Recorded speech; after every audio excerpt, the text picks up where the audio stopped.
Okay, let's start with a wild question. What if our planet wasn't a sphere? I know, it's a strange thought, but it turns out the universe has some super strict rules about how planets are shaped, and if you tried to break those rules, well, the consequences would be pretty bizarre. So, in this explainer, we're going to dig into the fundamental forces that make our planet round. And then, we'll explore some of the seriously mind-bending physics that would be at play if it were, say, any other shape. I mean, just picture it for a second. A cube-shaped Earth. Where would all the oceans go? What would up even mean if you were standing on one of the corners? Or what about a donut-shaped Earth? Could you actually sail right through the middle? You know, these aren't just silly questions. They get right to the very heart of the physics that runs our entire universe. Okay, so to really get why a cube Earth just can't happen, we first have to check out the official rule book. And believe it or not, there's a really strict definition for what actually gets to be called a planet. So, way back in 2006, the International Astronomical Union, or IAU, basically laid down the law. Rule number 1, a planet has to orbit the sun. Simple enough, right? That kicks out all the moons. Rule number 2, it has to have cleaned its neighborhood. That's just a cool way of saying its gravity is the big boss on the block, having either pulled in or thrown out any other big stuff in its orbit. But it's that third rule where things get really interesting. And there is that third rule, hydrostatic equilibrium. It sounds complicated, but it's really just a fancy way of saying an object has to be so massive that its own gravity crushes it into a round shape.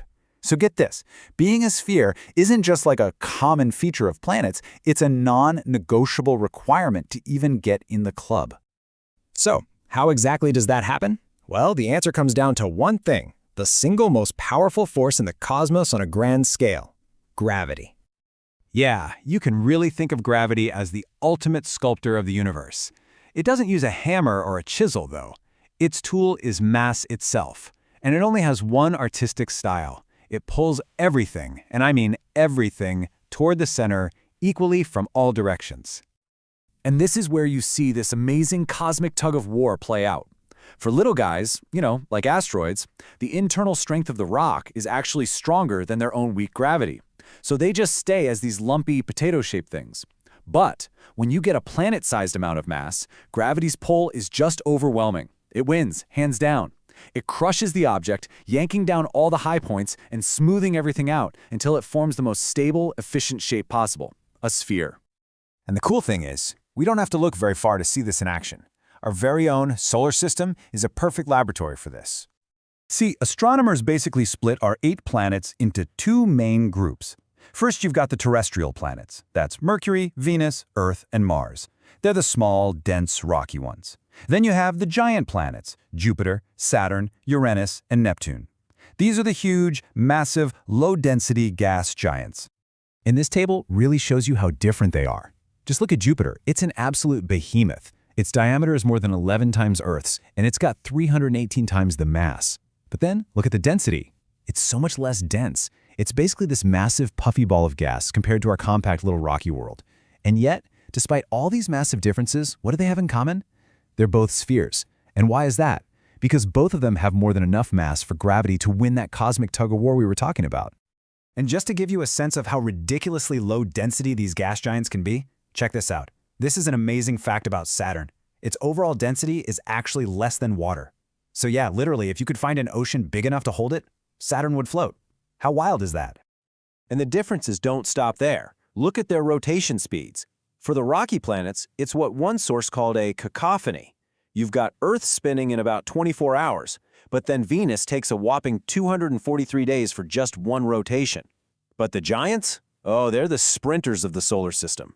Despite being enormous, they whip around at about 10 hours. Just incredible. All right, so let's bring this all together now. When you keep these principles in mind, you start to see why a spherical planet isn't just the most common shape. It's pretty much inevitable. It's really a simple but incredibly powerful process. Think of it like this. Step 1, matter starts gathering because of gravity. Step 2, as more stuff clumps together, the mass and the gravitational pull gets stronger and stronger. Step 3, that powerful gravity pulls inward, evenly, from all directions. And what's the final result? A sphere. Every time. So here's the bottom line, the real takeaway. For any object with the mass of a planet like Earth, its shape isn't a choice, it's not a suggestion, it's an inevitability. The laws of physics themselves demand that it becomes a sphere. You literally could not build a cube-shaped Earth because the second you finished, its own gravity would just collapse it right back into a ball. Okay, so a real-life cube Earth is physically impossible. We've established that. But that doesn't mean we can't ask what if, right? So how could we possibly imagine what a world like that would be like? Well, the answer is in the virtual world, and this number you're seeing, that's a clue.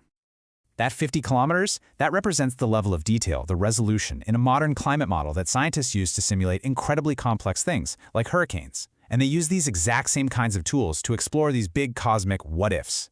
They can literally build a virtual Earth inside a supercomputer, and then they can start changing the rules. What if gravity pulls differently? They can simulate an impossible cube-shaped world and just watch what happens. You'd see the ocean sloshing toward the center of each flat face, while gravity at the corners and edges would become absolutely crushing. So in the end, while we can't actually live on a donut-shaped planet, understanding why we can't, well, that reveals a really fundamental truth. Our reality is shaped by these invisible but totally unbreakable rules. It really makes you wonder, doesn't it? What other cosmic laws are out there, sculpting our world in ways we don't even realize?